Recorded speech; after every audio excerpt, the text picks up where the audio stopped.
다 함께 일어나셔서 35장 찬송을 부르시겠습니다.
긍휼과 자비로 우리를 살피시는 하나님, 우리를 죄와 사망에서 건지시고 참 생명과 부활의 소망을 주시니 감사합니다.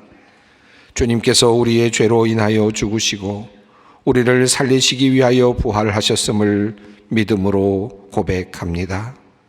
하오나 주님, 부활하신 그 소식을 듣고도 엠마오로 향하던 제자들처럼, 디베랴 호수 업으로 돌아간 제자들처럼 주님의 부활을 우리의 삶 속에서 경험하지 못하고 현실 속에서 실망하고 낙심하며 하루하루를 살아가는 우리를 불쌍히 여겨 주시옵소서. 압도하는 세상의 질서와 도도한 이 세상의 흐름 속에서 하나님 나라를 바라보지 못하고 하나님의 역사하심을 잊고 살아가는 우리를 긍휼히 여겨 주시옵소서. 작은 욕심에 이끌려 부끄러운 삶을 살았습니다. 나를 중심으로 생각하느라 어려운 이웃들을 살피지 못하였습니다. 더 얻으려 함으로 나의 추한 모습을 드러내고 말았습니다.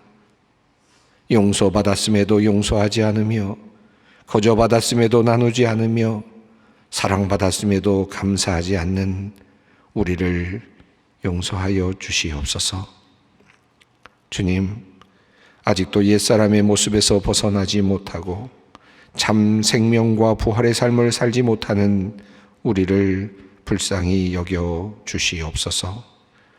온갖 다툼과 시기와 분냄과 당짓는 것, 비방과 수군거림과 거만함과 분열과 우리의 모든 악의를 주님의 보혈로 깨끗이 씻어주시고 부활의 새 사람으로 다시 세워 주시옵소서. 지금은 하나님과 나만이 아는 죄를 생각하며 묵묵히 참회의 기도를 드립니다. 누가 정죄하리요? 죽으실 뿐 아니라 다시 살아나신 이는 그리스도 예수시니 그는 하나님 우편에 계신 자요 우리를 위하여 간구하시는 자시니라. 누가 우리를 그리스도의 사랑에서 끊으리요? 그러므로 그리스도 예수 안에 있는 자에게 결코 정죄함이 없느니라. 아멘.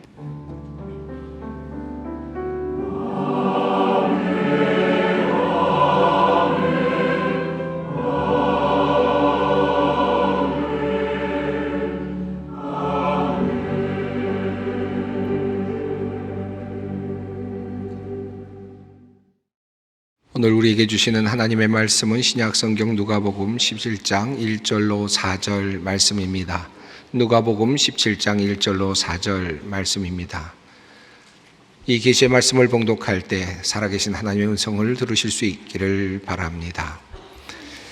예수께서 제자들에게 이르시되 실족하게 하는 것이 없을 수는 없으나 그렇게 하게 하는 자에게는 화로다. 그가 이 작은 자 중에 하나를 실족하게 할진대 차라리 연자맷돌이 그 목에 매여 바다에 던져지는 것이 나으리라. 너희는 스스로 조심하라. 만일 내 형제가 죄를 범하거든 경고하고 회개하거든 용서하라. 만일 하루에 7번이라도 내게 죄를 짓고 7번 내게 돌아와 내가 회개하노라 하거든 너는 용서하라 하시더라. 아멘. 지난주 우리는 부활하신 예수님께서 어떤 사람들을 만나셨는가 요한복음을 중심으로 함께 살펴보았습니다. 무덤가에서 울고 있는 사람들, 또 두려워서 떨고 있는 사람들, 의심하고 있는 사람들을 만나주신 부활하신 예수님을 우리가 함께 생각하였습니다. 오늘은 부활하신 예수님께서 어떤 말씀을 하셨는가에 대해서 함께 생각해 보려고 합니다.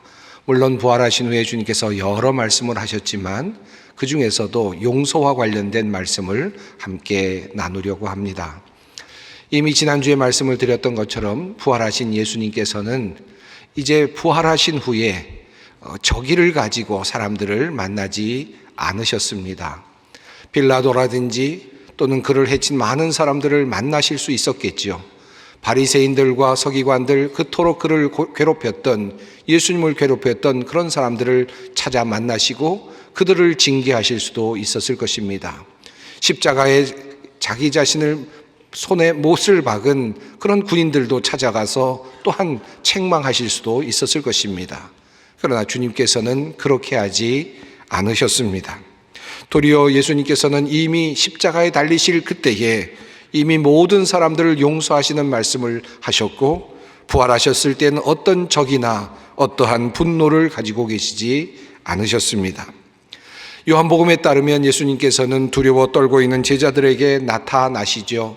문을 꼭 걸어 잠그고 있는 그 제자들에게 나타나셔서 제자들에게 첫 번째로 하셨던 말씀은 이 말씀이었습니다. 너희에게 평강이 있을지어다. 예수님을 버리고 떠난 제자들이었습니다. 예수님을 부인하고 떠난 제자들이었습니다. 그런데 그 제자들을 향하여 주님께서 주신 말씀은 평안이었습니다. 두려워하지 말아라, 평안하라 라고 하는 말씀이었습니다. 예수님께서는 자신의 손과 옆구리를 보여주시고 자신이 친히 살아나셨음을 증거하시지요. 그리고 나서 이어서 이렇게 말씀하셨습니다. 너희에게 평강이 있을지어다. 아버지께서 나를 보내신 것 같이 나도 너희를 보내노라. 예수님께서 부활하신 주님께서 제자들을 만나시고 그들에게 평안을 전하신 다음에 하신 말씀은 내가 너희를 어딘가로 보내겠다라고 하는 말씀을 하셨습니다. 무엇인가를 위해서 너희를 파송하겠다라고 하는 말씀을 하셨습니다. 그리고 이어서 주님께서는 이렇게 말씀을 하십니다. 이 말씀을 하시고 그들을 향하사 숨을 내쉬며 이르시되 성령을 받으라. 너희가 누구의 죄든지 사하면 사하여질 것이요 누구의 죄든지 그대로 두면 그대로 있으리라 하시니라. 주님께서는 무엇을 향하여 보내신다는 말씀을 하셨을까요? 또 어떤 사명을 주며 제자들을 보내신다고 하시는 말씀을 하셨던 것일까요? 바로 조금 전에 읽었던 그 말씀 속에 그 비밀이 숨겨져 있습니다. 너희가 용서하는 자로 나가야 된다. 내가 너희를 용서하는 자로 보내겠다라고 하는 주님의 뜻이 담겨져 있는 말씀이었습니다. 먼저 용서할 수 있는 힘을 주시기 위하여 주님께서는 숨을 길게 내쉬시면서 성령을 받으라라고 말씀을 하시죠. 그리고 나서 진정 주님께서 제자들에게 말씀하시는 그 중요한 말씀을 하셨습니다. 너희가 용서하는 자가 되어야 한다라고 하는 말씀입니다.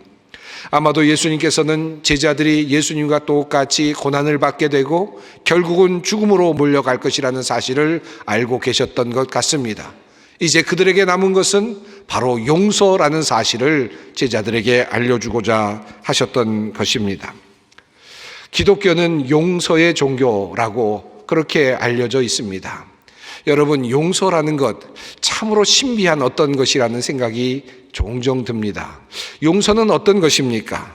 용서는 인간의 어떤 작용일까요? 어떤 부분에 작동하는 그런 내용일까요? 짐승들에게는 과연 용서라고 하는 것이 있을까요? 참으로 신비로운 바로 이 용서를 우리 주님께서는 우리들에게 명령해 주셨습니다. 성경은 끊임없이 서로 용서할 것을 우리들에게 또한 권면하고 있죠. 오늘 본문 말씀인 바로 누가복음 17장에서도 주님께서는 용서에 대한 말씀을 공생의 기간 중에 이렇게 말씀하셨습니다. 만일 하루에 7번이라도 내게 죄를 짓고 7번 내게 돌아와 내가 회개하노라 하거든 너는 용서하라 하시더라. 주님께서는 이 용서의 말씀을 하셨습니다. 7번이라도 똑같은 일로 와서 그에게 내가 회개한다라고 말하면 너희는 용서하라. 용서에 대한 말씀을 하셨죠. 초대교회 교인들도 이 용서에 대한 말씀을 바울로 통하여 하나님의 말씀으로 받았습니다. 에베소서의 말씀입니다. 서로 친절하게 하며 불쌍히 여기며 서로 용서하기를 하나님이 그리스도 안에서 너희를 용서하심과 같이 하라. 골로새서의 말씀입니다. 누가 누구에게 불평할 일이 있더라도 서로 용납하여 주고 서로 용서하여 주십시오. 주께서 여러분을 용서하신 것과 같이 여러분도 서로 용서하십시오. 주님께서는 끊임없이 우리에게 용서하라고 말씀하십니다. 그리고 그 용서해야 되는 그 근거는 주님께서 우리를 먼저 용서하여 주셨기 때문이라고 우리에게 말씀하고 있습니다. 누가 감히 용서를 실행할 수 있을까요? 아마 많은 분들이 용서하지 못하는 그런 안타까운 마음을 가지고 살아가는 분들이 꽤 많이 있으리라고 생각합니다. 어떻게 하면 용서를 할 수 있을까요? 용서하고 싶은데 잘 되지 않습니다 라고 말씀하시는 분들이 종종 있습니다. 예수님께서 보여주신 그 행위 속에서, 예수님의 말씀 속에서 한 가지 힌트를 우리는 용서할 수 있는 비결을 한 가지 얻을 수 있습니다. 예수님께서 십자가에 달려 돌아가실 때 하신 말씀입니다. 아버지, 저들을 사하여 주옵소서. 자기들이 하는 것을 알지 못함이니이다. 주님께서는 자기 자신을 십자가에 못 박고 있는 사람들, 채찍질하고 있는 사람들을 향하여 저들을 용서해 달라라고 그렇게 탄원하셨습니다. 그러면서 그 이유를 말씀하셨는데 저들이 하고 있는 것을 스스로 알지 못함이니이다 라고 말씀을 하셨습니다. 생일 파티가 있었습니다. 가족들이 함께 모여서 생일 파티를 하는데 어린 아이가, 손주가 그곳에서 장난질을 합니다. 한참 생일 파티가 무르익었는데 생일 케이크를 들고 이 어린 손주가 그만 할아버지에게 돌진을 했습니다. 그리고는 그 케이크 덩어리를 그만 할아버지 옷자락에, 바지자락에 그만 묻히고 말았습니다. 여러분, 그런 일이 벌어졌을 때 정말 할아버지라면 어떻게 하시겠습니까?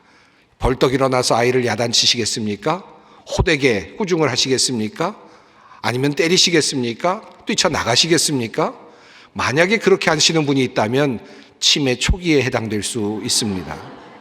진정한 할아버지라면 아마도 허허 웃으면서 아마 치울 것들을 치우시고 아이를 꼭 안아주실 것입니다.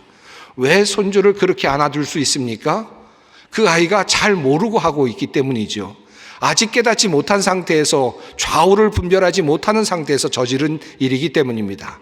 아무리 큰 실수를 저질렀다 할지라도 그 할아버지는 자기 손주를 귀엽게 여기면서 받아줄 것입니다. 잘 모르고 한 것이야, 잘 모르기 때문에 일어난 일이야 라고 생각하면 우리는 용서할 수 있는 길이 열리게 됩니다. 사람들을 보면서 우리는 판단하죠. 이 사람이 고의로 한 것인가, 모르고 한 것인가? 그리고 고의로 했다고 생각이 되면 용서가 되지 않습니다. 저 사람 분명히 알면서 저런 일을 했다라고 생각되는 순간 용서할 길이 막히게 되죠. 그러나 주님께서는 말씀하십니다. 자기 자신을 십자가에 못 박고 있는 사람들을 향하여 저들은 지금 저들이 하는 일을 알지 못하고 있습니다. 그러므로 용서하여 주십시오. 고의로 하고 있는 듯 보이기도 합니다. 주님께서 얼마든지 그렇게 판단하실 수도 있었을 것입니다. 그러나 그들이 지금 고의로 그런 일을 하고 있다 할지라도, 바리새인들과 서기관들이 고의로 그런 일을 하고 있다 할지라도 그가 하는 일이 사탄에 의해서 이루어지고 있다는 사실을 알지 못합니다라고 하는 또한 주님의 탄원의 말씀이기도 하였을 것입니다. 어떻게 하면 용서할 수 있습니까? 사랑하는 성도 여러분, 잘 안 되시면 첫 번째로 한번 생각해 보십시오. 잘 몰라서 그런 것이다. 잘 알지 못해서 그런 것이다. 이것이 어떤 일인지 잘 몰라서 일어난 일이다 라고 생각하게 된다면 우리는 용서의 길을 열어갈 수 있을 것입니다. 어떻게 용서하는 것입니까? 많은 사람들이 용서하고 싶지만 용서가 잘 안 됩니다 라고 말하면서 어떻게 하는 것이 용서하는 것이냐라고 물으십니다. 여러분, 어떻게 하는 것이 용서하는 것입니까? 그 사람에게 가서 내가 너를 용서하노라 선언하는 것이 용서입니까? 어떻게 하는 것이 용서이겠습니까? 이사야서를 통하여 주님께서 주시는 말씀은 이렇습니다. 나 곧 나는 나를 위하여 내 허물을 도말하는 자니 내 죄를 기억하지 아니하리라. 하나님께서 죄를 용서하여 주시는데 그 죄를 도말하여 주셨다라고 말씀하십니다. 그리고 말씀하시기를 그 죄를 기억하지 않는다라고 말씀을 하십니다. 우리 하나님께서는 모든 데이터를 하나씩 다 쌓아놓고 그것을 계속해서 보시면서 계시는 분이 아니시라. 우리가 죄를 회개하였을 때 그 모든 것들을 다 지워버리신다라고 하는 그런 말씀이기도 합니다. 예화 중에 이런 설교 예화가 있습니다. 아마도 지어낸 이야기 같습니다만은 흥미로운 이야기입니다. 어떤 사람이 하나님의 특별한 은사를 받았다고 합니다. 그가 받은 은사는 어떤 사람을 꿰뚫어 보면 그의 과거와 그리고 현재와 미래가 보이는 그런 은사였다고 합니다. 어떤 신실하신 목사님이 정말 자신의 과거를 저 사람이 아는지 볼 수 있는지 궁금해졌습니다. 사실 그에게는 숨겨진 하나의 비밀이 있었습니다. 그가 목사가 되기는 했고 신실하게 살아가고 있고 또 주님께 모든 죄를 고백하고 또 용서를 받았다고 믿고는 있지만 오래전에 지은 큰 죄가 하나 있었기 때문이었습니다. 그것이 마음에 걸렸기 때문입니다. 과연 저 사람이 내가 지은 그 숨겨진 그 죄를 알아볼 수 있는가, 꿰뚫어 볼 수 있는가 하는 그런 생각이 들었다는 것이죠. 그래서 그 사람에게 물었습니다. 나를 한번 보시고 내 안에 숨겨져 있는 죄가 있는지 한번 살펴보십시오. 무엇이 있는지, 나의 과거에 무엇이 있는지 알아보십시오 라고 그렇게 이야기를 했답니다. 그러자 그분이 그를 뚫어지게 살펴보고는 이렇게 이야기를 했다고 합니다. 당신의 죄는 하나도 보이지 않습니다. 예수 그리스도의 보혈이 모든 것을 가리고 있어서 하나도 보이지 않습니다. 이미 깨끗하게 지워져 있어서 당신의 죄가 보이지 않습니다 라고 그렇게 이야기를 했다는 것입니다. 하나님의 용서는 어떤 것입니까? 완전히 지워주시는 것입니다. 깨끗하게 잊어버리시는 것입니다. 기억하지 아니하시는 것입니다. 주님께서는 바로 그러한 용서를 우리에게 하셨습니다. 주님께서 부활하신 후에 제자들을 만나셨을 때 베드로를 만나셔서 내 죄를 내가 알렸다라고 말씀하지 않으셨습니다. 내가 왜 그때 그랬느냐라고 책망하지도 않으셨습니다. 베드로를 만나셔서 주님께서는 내가 나를 사랑하느냐라고 따뜻하게 물으셨습니다. 주님께서는 도망가고 또 배반한 많은 제자들, 그들을 향하여서 이렇게 말씀하지 않으셨습니다. 네가 어디로 도망을 갔었느냐라고 묻지 않으셨습니다. 내가 십자가를 지고 있을 때 너는 무엇을 했느냐라고 묻지도 않으셨습니다. 도리어 주님께서는 제자들을 만나셔서 그들에게 평안을 너희에게 주노라 말씀하셨습니다. 이미 모든 것을 잊어버리신 것입니다. 과거를 기억하지 아니하시는 것입니다. 다시 떠올리지 않는 것입니다. 이것이 바로 용서입니다. 종종 부부들과 상담을 할 때가 있습니다. 목회를 하면서 또 저도 부부 생활을 하면서 가정 생활을 하면서 여러 가지 부부 간의 여러 가지 다이나믹스 역동성들을 볼 때가 꽤 많이 있습니다. 제가 신혼부부들을 보면 꼭 해주는 말이 한 가지 있습니다. 상처를 주는 말을 절대로 하지 말라. 상처를 주는 행위를 절대로 하지 말라. 처음에는 그저 지나가는 것 같고 사라진 것 같고 잊어버린 것 같은데 부부싸움을 하게 되면 다 다시 나온다라는 이야기를 꼭 해주곤 합니다. 여러분 삶에서 아마 비슷한 경험들을 하실 것입니다. 어떤 사람과 또 부부간에도 마찬가지고 그저 어떤 잘못이 있었을 때 그저 용서한다고 이야기를 해주지요. 이제 그냥 다 됐으니까 이젠 없던 걸로 하자라고 그렇게 이야기를 하기도 합니다. 그래서 다 끝난 것 같습니다. 모든 것이 다 해결된 것 같습니다. 용서가 다 이루어진 것 같고 사죄가 다 이루어진 것 같습니다. 그런데 어느 날 부부싸움을 하게 되면 과거부터 있었던 모든 것이 다시 살아납니다. 신혼밤 첫날부터 시작해서 잘못했던 것들이 하나씩 다시 살아나서 다시 그를 올가매고 또다시 고통 속으로 몰고 가는 것을 아마도 경험하셨을 것입니다. 왜 그렇습니까? 용서를 하지 않았다는 것입니다. 용서는 잊어버리는 것인데 잊어버리질 않았습니다. 그러므로 용서가 이루어지지 않은 것입니다. 용서가 되지 않았기 때문에 관계가 아직까지도 망가지고 있는 것입니다. 사랑하는 성도 여러분, 우리가 용서를 할 때 놀라운 일이 일어납니다. 내 평생에 가는 길이라는 책을 쓴 알리스터 맥그레스라고 하는 분이 있습니다. 그분이 용서를 이렇게 정의했습니다. 용서란 내가 망가뜨린 정말 중요한 관계를 회복시켜 주는 것이다. 용서는 내가 망가뜨려 놓은 모든 것들, 특별히 관계를 회복시켜 주는 놀라운 힘을 가지고 있다라고 그렇게 말하였습니다. 그는 이어서 이렇게 말합니다. 우리의 어리석은 행동으로 인해 영영 망가뜨려진 하나님과의 관계를 우리 주님께서 용서를 통하여 다시 회복시켜 주셨다. 하나님과 우리 사이의 모든 관계의 회복이 바로 용서로부터 시작되었다라고 하는 말씀입니다. 용서는 관계를 회복시켜주는 능력이 있습니다. 용서는 회복하는 힘을 가지고 있는 특효약과 같은 그런 것입니다. 분위기가 바뀌게 되고 용서를 하게 되면 가능성이 생겨나게 됩니다. 여러분, 우리가 주위에서 가정생활을 하면서 사회생활을 하면서 정말 용서할 수 없다라고 생각될 때, 그래서 딱딱하게 모든 것이 굳어져 있고 더 이상 해결의 실마리가 보이지 않을 때 어떤 사람이 용서를 하기 시작하라면 그 안에 조그마한 길이 열리고 가능성이 열리고 새로운 관계가 시작되는 것을 우리는 종종 목격하게 됩니다. 용서는 바로 그와 같은 힘이 있다는 말씀입니다. 2006년 평양노회에서 주기철 목사님 파면했던 것을 복권시키고 또 참회 예배를 드리는 특별한 예배가 있었습니다. 제가 그때 위원으로 함께 했던 기억이 있습니다. 이미 평양노회는 신사참배를 반대하는 주기철 목사님을 1939년에 그만 면직을 시켰던 일이 있었습니다. 그때 그 잘못되었던 것들을 평양노회가 다시 참회하고 또 주기철 목사님을 복권시키는 그런 특별한 행사와 예배가 있었습니다. 그때 강연으로 나오셨던 분이 계셨는데 장로회 신학대학교 역사학 교수였던 김인수 교수님이셨습니다. 그 김인수 교수님께서 이런 말씀을 하시는 것을 제가 들었습니다. 사실 우리 교단은 모두 한결같이 신사참배를 한 창피한 역사를 가진 교단입니다. 그런 면에서 우리는 낯을 들 수가 없는 그런 부끄러운 교단입니다. 그러나 특별히 신사참배를 하지 않았던 사람들이 만든 교단도 있었습니다. 그런 면에서 본다면 그 교단이 도리어 정통성이 있는 교단이라고 할 수 있을 것입니다.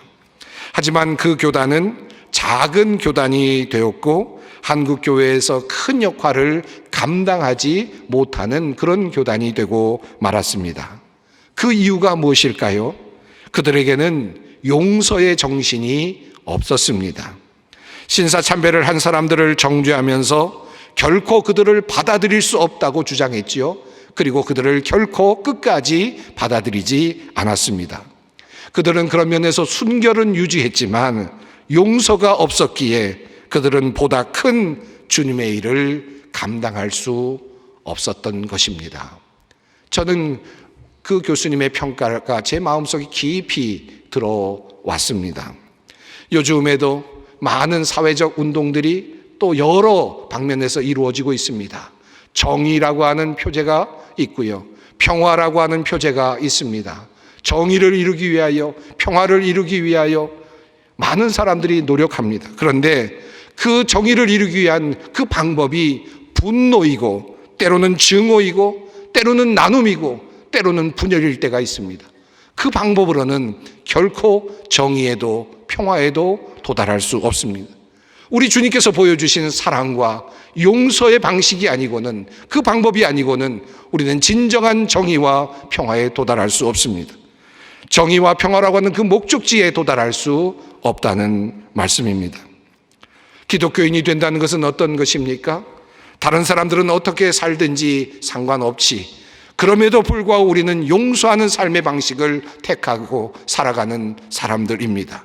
주님으로부터 오는 용서를 경험하고, 또한 나 자신을 용서하며, 동시에 가정에서 서로를 용서하고, 그리고 사회에서 서로를 용서하며, 교회에서 서로를 용서하고, 사회에서 용서를 만드는 사람들로 일하는 것이 바로 기독교인의 모습이라고 할 수 있습니다. 우선 나 자신을 용서하는 법부터 우리가 배울 필요가 있습니다.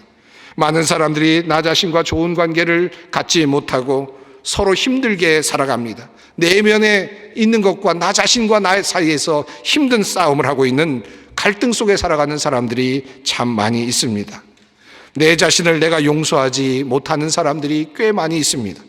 하나님께서 이미 나를 받아주시고, 하나님께서 나를 이미 인정해 주시고, 나를 이 모습 이대로 받아주셨는데 내 자신이, 내 실존이 나를 받아들이지 못한다면 얼마나 참으로 안타까운 일이겠습니까? 부모를 용서하지 못하는 사람들이 꽤 있습니다. 또 자식들을 받아들이지 못하는 사람들도 꽤 많이 있습니다. 제가 미국에서 목회하던 중에 우리 청년들과 기도의 제목을 나눌 때 가장 많이 나왔던 제목이 이것이었습니다. 아버지와 관계를 좀 잘 맺고 싶습니다. 어머니와 관계를 좀 잘 맺고 싶습니다. 어머니와 아버지와의 관계로 힘들어하는 많은 젊은이들이 있는 것을 보았습니다.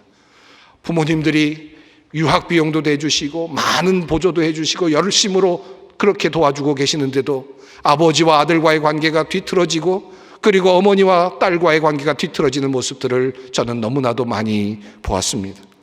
부모를 용서하라고 말씀하십니다. 자식들을 용서하라고 말씀하시는데 그 용서를 하지 못하고 살아가는 사람들이 참 많이 있습니다. 남편을 죽도록 미워하는 사람들이 있죠. 아내를 미워하는 사람들이 있습니다. 친지들을 미워하는 사람들이 있습니다. 교우들끼리 서로 미워하고 반목하는 경우들도 많습니다.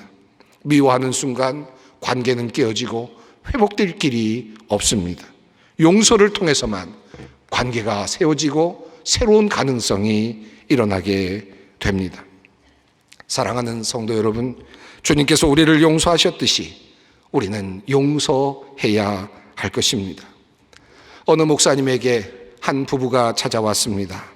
이혼을 하려고 하는데 마지막으로 신앙인으로서 목사님께 와서 이야기라도 하고 이혼을 해야 되겠다 결정하고 찾아온 사람들이었습니다. 그들의 얼굴은 싸늘했고 그리고 증오로 가득 차 있었습니다.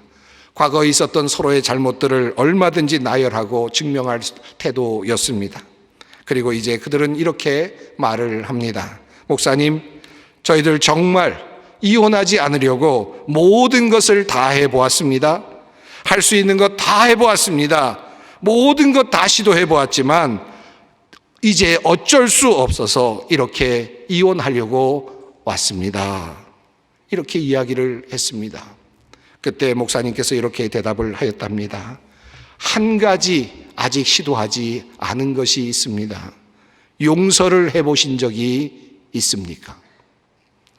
용서를 하고서도 해결이 되지 않으면 다시 저에게 오십시오. 하나님께서 우리 인간을 대하실 때도 바로 이와 같은 방식으로 우리를 대하셨습니다. 하나님께서 인류를 만드시고 아담과 하와를 창조하시고 그들을 통해서 기쁨을 누리기를 하셨지만 그들은 곧 에덴 동산에서 쫓겨날 만큼 큰 죄를 짓고 그만 그렇게 죄성 속에 살아가게 되었습니다. 하나님께서 이스라엘 백성들을 아브라함을 통하여 다시 부르시고 그들을 선택하시고 그들을 특별하게 대우하셨지만 그들은 결코 하나님의 백성으로서의 가치 있는 백성이 되지 못했습니다. 광야로 그를 이끄시고 애굽에서 탈출시키시고 그리고 가나안 땅으로 이끌어내셨지만 그들은 진정한 하나님의 백성이 되지 못했고 하나님께 기쁨이 되지 못했습니다. 그리고 하나님께서는 그들에게 계명을 주시고 또 그들을 가르쳐 주시고 또 이끄셨지만 그들은 진정한 하나님의 백성이 되지 못했고 하나님의 기쁨이 되지 못했습니다. 마지막으로 하나님께서 그 깨어진 관계를 회복하시기 위하여 하신 방법이 무엇이었습니까?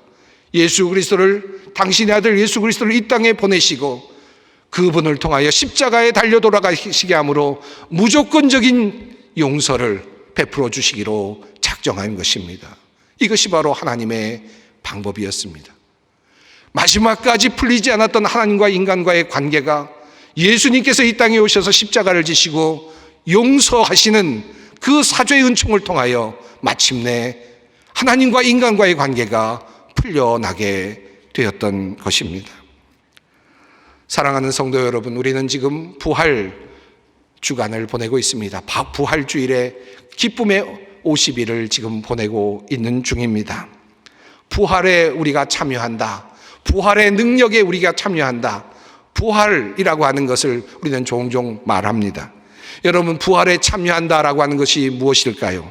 여러 가지로 대답할 수 있겠지만 용서와 관련하여 우리는 이렇게 말할 수 있습니다.